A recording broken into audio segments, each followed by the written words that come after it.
बिस्मिल्लाहिर्रहमानिर्रहीम। अस्सलाम वालेकुम students, welcome to my channel. उम्मीद है आप सब लोग खैरियत से होंगे। जी बच्चे, हम सॉल्व कर रहे हैं फर्स्ट ईयर का जो न्यू सिलेबस पंजाब गवर्नमेंट की तरफ से इंट्रोड्यूस करवाया गया है उसके अकॉर्डिंग चैप्टर नंबर 14। बच्चे चैप्टर नंबर 14 की एक्सरसाइज 14.1 हम सॉल्व कर चुके हैं। हम सॉल्व कर रहे हैं एक्सरसाइज 14.2, जिसका लास्ट वीडियो में हमने क्वेश्चन नंबर 2 सॉल्व किया था।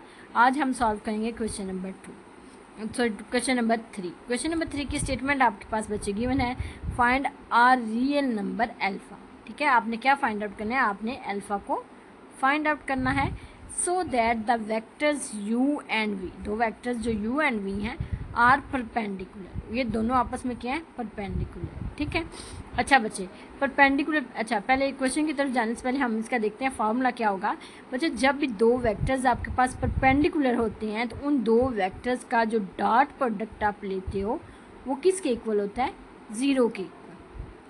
ठीक है, जब भी दो वेक्टर्स आपके पास परपेंडिकुलर होते हैं तो उन दोनों वेक्टर्स का डॉट प्रोडक्ट किसके इक्वल होता है?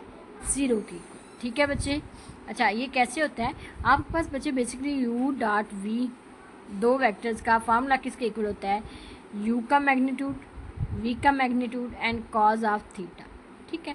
अच्छा, दो वेक्टर्स ये दोनों हैं परपेंडिकुलर है। परपेंडिकुलर का मतलब है एक वेक्टर ये है, ठीक है, और दूसरा वेक्टर ये है। ठीक है, ये आपके पास दूसरा वेक्टर। ठीक है, इसका मतलब इनके ऊपर एंगल दोनों को मिलाएं तो क्या बनता है? 90 डिग्री का एंगल कौन सा होता है? 90 डिग्री। जब भी दो चीज़ें परपेंडिकुलर होती हैं तो दोनों मिलकर एंगल कौन सा बनाती हैं? 90 डिग्री का। इसका मतलब यहाँ पे थीटा की वैल्यू क्या है? 90। तो आप लिखेंगे u डॉट वी, u का मैग्नीट्यूड, v का मैग्नीट्यूड एंड थीटा की जगह आप लिखोगे 90 डिग्री। ठीक है, तो बच्चे कॉज 90 किसके इक्वल होता है? ज़ीरो के इक्वल।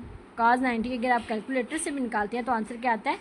ज़ीरो। ये ज़ीरो जो होता है इसकी वजह से पूरा फंक्शन आपका क्या हो जाता है? ज़ीरो। ठीक है, इसका मतलब जब भी आपके पास पॉइंट आएगा कि जब दो चीज़ें परपेंडिकुलर हैं, ये ए बी भी हो सकता है, यहाँ पे वेक्टर्स की वैल्यू चेंज हो सकती है। जब भी दो वेक्टर्स आपस में परपेंडिकुलर होते हैं तो आपको वहाँ से पता चल जाना चाहिए इन दोनों का डॉट प्रोडक्ट किसके इक्वल होगा? ज़ीरो के इक्वल। ठीक है, अब हम अपने क्वेश्चन की तरफ आते हैं। तो आपके पास बच्चे यू वेक्टर गिवन है, ठीक है, alpha i plus 3j plus के। ठीक है, एंड वी वेक्टर बच्चे आपके पास गिवन है i minus 2j plus alpha के। ठीक है, सिंस आप लिखेंगे since u vector and v vector are perpendicular. क्या है ये? आपस में परपेंडिकुलर। ठीक है, तो इसका मतलब इन दोनों का u dot v, this implies that u dot v किसके इक्वल होगा? ज़ीरो के इक्वल। तो आप इनकी वैल्यूज़ को पुट कर दें, alpha i plus 3j plus k dot v vector आपके पास गिवन है आई माइनस 2j प्लस अल्फ़ा के। ठीक है, इज इक्वल टू ज़ीरो। ठीक है, तो डॉट प्रोडक्ट कैसे लेते हैं? जो इस साइड पे अल्फ़ा के आई के साथ वैल्यू मौजूद है उसको मल्टीप्लाई करते हैं इस साइड पे जो आई के साथ वैल्यू मौजूद है उसके साथ। अल्फ़ा को 1 से मल्टीप्लाई करें, आंसर अल्फ़ा। 3 को आप -2 से मल्टीप्लाई करें, आंसर 3 2 टाइम्स 6, और यहाँ पे माइनस है, प्लस माइनस माइनस, यहाँ पर 1 है, यहाँ पर अल्फ़ा है, तो आप मल्टीप्लाई करेंगे plus alpha is equal to zero. ठीक है, तो यहाँ पे अल्फ़ा अल्फ़ा में ऐड हो जाएगा, आंसर आएगा 2 अल्फ़ा, यहाँ पे -6 इज इक्वल टू ज़ीरो। ठीक है, तो बच्चे आपने अल्फ़ा फाइंड करना है, ये 6 उस साइड पे जाएगा तो पॉजिटिव हो जाएगा, क्योंकि यहाँ पे ये माइनस में उस साइड पे जाएगा तो पॉजिटिव हो जाएगा। अब आपने अल्फ़ा फाइंड करना है तो आप डिवाइड कर दे बाय 2 के साथ। ठीक है, पूरी इक्वेशन को आप 2 के साथ डिवाइड करेंगे, 2 अल्फ़ा डिवाइड बाय 2। ठीक है, 2 को 2 के साथ डिवाइड, दूसरी साइड पे 6 को डिवाइड करेंगे 2 के साथ। तो अल्फ़ा की वैल्यू बच्चे आपके पास आएगी 2 3 टाइम 6।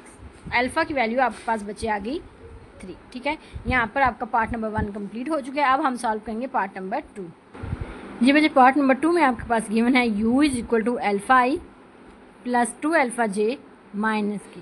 ठीक है, एंड वी वेक्टर आपके पास गिवन है आई प्लस अल्फ़ा जे प्लस 3 के। ठीक है, ये दोनों आपस में परपेंडिकुलर हैं, तो इसका मतलब आप लिखेंगे since u vector and v vector are perpendicular,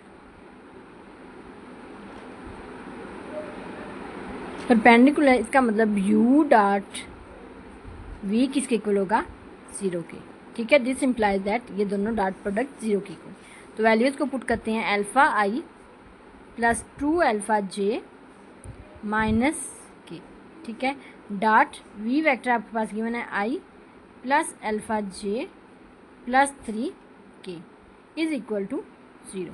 ठीक है बच्चे, यहाँ पर अल्फ़ा आई के साथ 1 अल्फ़ा मौजूद है, इस साइड पे 1, तो अल्फ़ा 1 टाइम अल्फ़ा, 2 अल्फ़ा को आप अल्फ़ा से मल्टीप्लाई करेंगे प्लस 2 अल्फ़ा का स्केयर। ठीक है, अल्फ़ा को अल्फ़ा के साथ मल्टीप्लाई करेंगे अल्फ़ा का स्केयर, माइनस यहाँ पे 1 मौजूद है, तो यहाँ पे अच्छा माइनस प्लस माइनस माइनस 1 को 3 से मल्टीप्लाई करें, आंसर 3 इज़ इक्वल टू 0। ठीक है, तो इसको अरेंज करके लिख लेते हैं, 2 अल्फ़ा स्केयर पहले लिख लें, अल्फ़ा बाद में लिख लें, and minus 3 is equal to 0। ठीक है, यहाँ पर बच्चे आप यहाँ तो इसकी फैक्टराइजेशन कर लें, क्योंकि इसकी फैक्टराइजेशन यहाँ पे नहीं हो सकती, तो आप इसको सॉल्व करेंगे बाय क्वाड्रेटिक फार्मूला।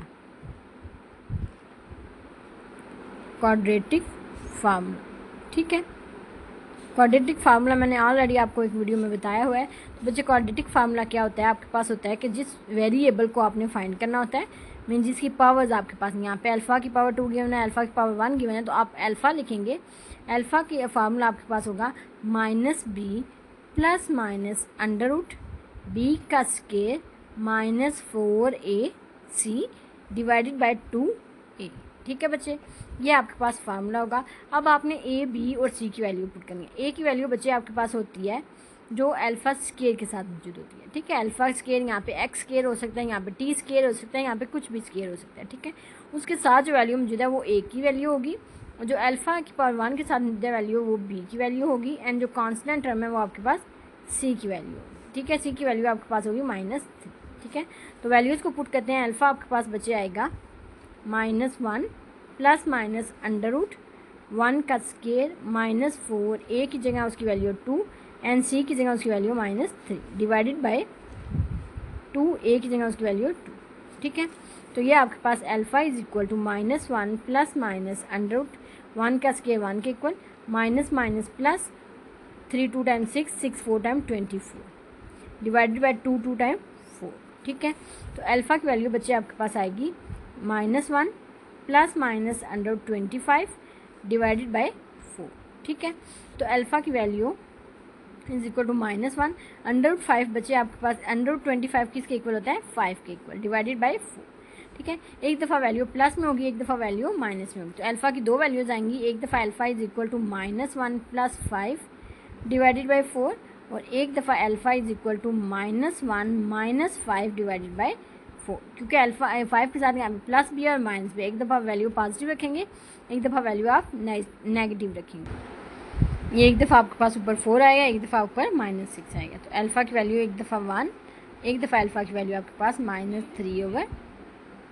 ठीक है, यहाँ पर बच्चे आपका क्वेश्चन नंबर 3 कंप्लीट हो चुका है। इंशाल्लाह नेक्स्ट वीडियो में हम क्वेश्चन नंबर 4 सॉल्व करेंगे। Until then, Allah Hafiz, take care, best of luck.